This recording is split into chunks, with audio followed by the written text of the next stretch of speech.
Hi, Sophia. I loved reading your mystery about the missing cereal. I thought you were very funny in it, talking about the serial killer at the end. I thought that was a great little joke, a little pun. Good writers often talk about the main character to help the reader understand who they are as a person and why they might be doing the things that they are doing throughout the book.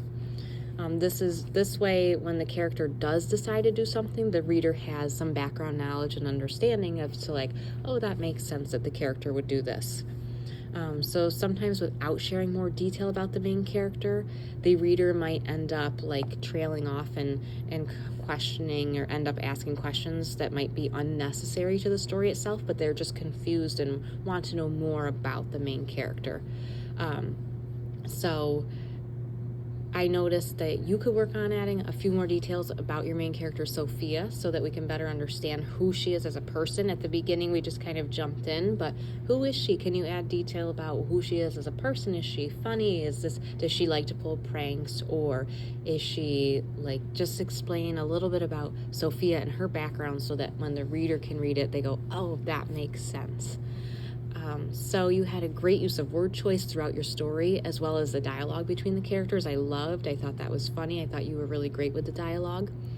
I want to look at the text Owl Moon by Jane Yolen, and I want you to see how she helps support the main character just by adding quick little details. It doesn't have to be a full couple sentences about the character, but just details here and there to give you an understanding of what the character is like. We went into the woods. The shadows were the blackest things I had ever seen.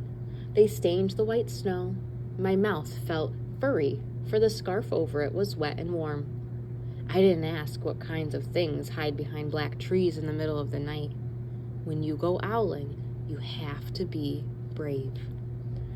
So, what did you notice about the use of detail when it comes to the main character in this mentor text?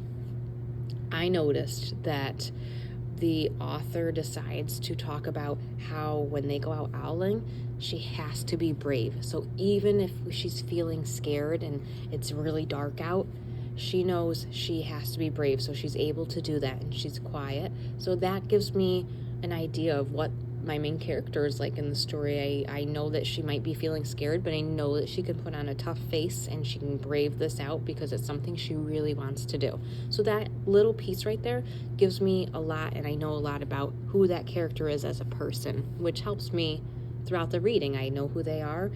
When things happen throughout the reading, I'll say, oh, that makes sense because that's what my character seems to be like.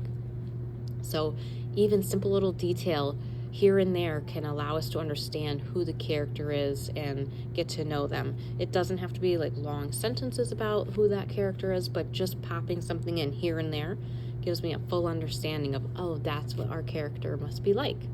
So next time when you work on your writing, I want you to think about how you can improve your writing with adding detail about the main character to help the reader understand who and what they are reading about.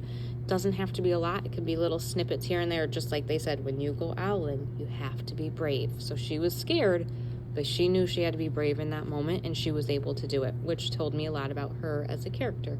But nice job.